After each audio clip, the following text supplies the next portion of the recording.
안녕하세요. 그린빌 가족 여러분. 오늘 목요일 아침. 오늘도 이렇게 매일 한 말씀으로 또 오늘 하루를 시작하는 모든 분들에게 우리를 사랑하시는 하나님의 진심이 잘 이렇게 느껴지고 또 그 진심을 어느 누군가에게 또 잘 전달할 수 있는 그런 날이 되시기를 간절히 기원합니다. 자, 오늘 저희는 고린도후서 7장 오늘 마지막입니다. 12절에서 16절의 말씀으로 함께 이 아침 시작하도록 하겠습니다. 고린도후서 7장 12절에서 16절의 말씀. 그런즉 내가 너희에게 쓴 것은 그 불의를 행한 자를 위한 것도 아니요 그 불의를 당한 자를 위한 것도 아니요 오직 우리를 위한 너희의 간절함이 하나님 앞에서 너희에게 나타나게 하려 함이로라. 이로 말미암아 우리가 위로를 받았고 우리가 받은 위로 위에 디도의 기쁨으로 우리가 더욱 많이 기뻐함은 그의 마음이 너희 무리로 말미암아 안심함을 얻었습니다. 내가 그에게 너희를 위하여 자랑한 것이 있더라도 부끄럽지 아니하니 우리가 너희에게 이른 말이 다 참된 것 같이 디도 앞에서 우리가 자랑한 것도 참되게 되었도다. 그가 너희 모든 사람들이 두려움과 떨므로 자기를 영접하여 순종한 것을 생각하고 너희를 향하여 그의 심정이 더욱 깊었으니 내가 범사에 너희를 신뢰하게 된 것을 기뻐하노라. 아멘. 목회를 하면서 제가 아주 좋아하고 또 아주 중요하게 생각하는 단어 중에 하나가 진심입니다. 사람들을 만날 때 또 교회에서 주어진 일들을 할 때 진심으로 말하고 또 진심으로 행동하려고 노력합니다. 그런데 나이가 이렇게 좀 들면서 또한 이렇게 현실에 적응하면서 진심이 통하지 않을 때도 많다는 것을 알고 있습니다. 어떤 그 영화의 대사를 좀 이렇게 패러디해 보면 진심, 아직도 그런 달달한 것이 남아 있는지 모르겠지만 그래도 여전히 믿고 싶습니다. 진심은 통한다. 내가 진심으로 대하면 상대방도 진심으로 나를 대할 것이다. 내가 진심으로 일하면 결과와는 상관없이 과정은 아름다울 것이다. 목사가 그 목사를 떠나서 한 사람이 이 세상에서 살아가는데 진심이 통하지 않는다고 믿으면 이게 너무 삭막하고 또 맥빠질 것 같습니다. 더욱이 하나님을 믿고 하나님이 이루어 가실 일들을 기대하는 사람에게 진심이 없다면 그것은 거짓이라는 말이 됩니다. 그러니까 믿음이 거짓말이 되어 버리는 꼴입니다. 제가 그동안 고린도후서 7장에서 바울이 아주 격한 감정을 담아 썼던 눈물의 편지 때문에 그가 얼마나 걱정하고 또 근심했는지 보았습니다. 또한 그 모든 것들을 선하게 인도하신 하나님의 은혜로 고린도 교회가 바울의 편지를 감정적으로 읽지 않고 오히려 회개의 기회로 삼았음을 또한 보았습니다. 저는 바울의 진심이 고린도 교회에 잘 전달되었고 또 그 진심 때문에 쓸데없는 오해나 부정적인 비판이 사라졌다고 그렇게 생각합니다.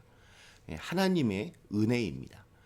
고린도 교회를 위하고 사랑하는 마음은 바울에게 있어 언제나 진심이었습니다. 그 마음을 고린도 교회 성도들이 고스란히 느꼈던 것입니다. 교회를 위해서도 진심이었지만 바울은 사람을 대할 때도 언제나 진심이었습니다.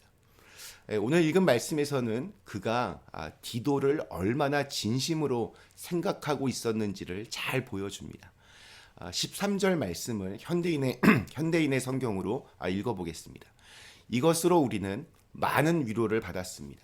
우리는 이 위로 외에도 디도가 기뻐하는 것을 보고 무척 기뻤습니다. 이것은 그가 여러분을 통해 새로운 힘을 얻었기 때문입니다. 디도는 바울에게 중요한 제자이자 또한 동역자였습니다. 디모데와 함께 바울의 사역에 빠질 수 없는 인물입니다. 우리 신약 성경에는 디도서가 있는데 바울이 디도에게 보낸 편지입니다. 그만큼 바울에게 중요한 사람이었습니다. 그는 바울의 전도 여행에 함께했던 사람이었고 특별히 우리 고린도 교회 문제를 해결하는 임무를 맡았습니다. 이미 고린도 전서 그 편지를 고린도 교회에 전달했고 또한 눈물의 편지라고 하는 이 알려지지 않는 편지를 전달한 사람도 바로 디도였습니다. 바울의 편지를 들고 고린도 교회에 찾아간 디도를 한번 상상해 보십시오. 가시방석에 앉은 것처럼 아주 조마조마했을 겁니다. 마치 이렇게 엄마 아빠가 부부싸움을 했는데 자녀가 엄마 아빠 사이를 왔다 갔다 하며 뭐라고 그러는지 이렇게 전달해 주는 것과 비슷해 보입니다. 바울은 디도가 진심으로 걱정이 되었습니다. 마음의 상처를 받을까 봐. 혹시라도 흥분한 고린도 교회 교인 중 누군가가 디도를 못살게 굴지는 않을까 염려가 되었습니다. 심지어 우리 고린도후서 처음 시작할 때 말씀드렸지만 바울은 애초에 디도와 만나기로 했던 장소에서 아주 한참을 기다렸지만 디도가 나타나지를 않았습니다. 당연히 불안했을 것이고 또 염려가 되었을 것입니다. 그런데 반전의 은혜로 디도가 고린도 교회에서 아주 극진한 환대를 받고 기쁨과 감사로 환해진 얼굴로 돌아왔습니다. 고린도 교회가 회개한 것도 아주 기쁜 일이었지만 디도가 와서 이렇게 기뻐하고 있는 모습을 보고 바울은 더 기뻤다라고 그렇게 고백을 합니다.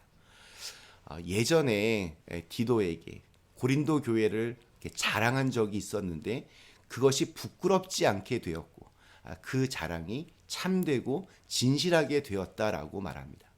그리고 15절에서 이렇게 부연하여 설명합니다. 역시 현대인의 성경으로 제가 읽겠습니다. 디도는 여러분이 모두 순종하여 두려움과 존경하는 마음으로 자기를 맞아준 것을 기억하며 여러분을 더욱더 사랑하고 있습니다. 디도의 입에서 고린도 교회와 성도들에 대한 칭찬이 끊이지를 않았습니다. 자신을 따뜻하게 맞아주었던 고린도 교회의 섬김을 생각하면서 그의 얼굴은 기쁨으로 아주 환했습니다. 그리고 디도 역시 고린도 교회를 진심으로 사랑하고 있었습니다. 영화로 이렇게 비유하면 고린도후서 7장은 아주 감동적인 해피엔딩으로 마무리가 되는 것입니다. 마지막 16절이 이렇게 증언합니다. 내가 범사에 너희를 신뢰하게 된 것을 기뻐하노라.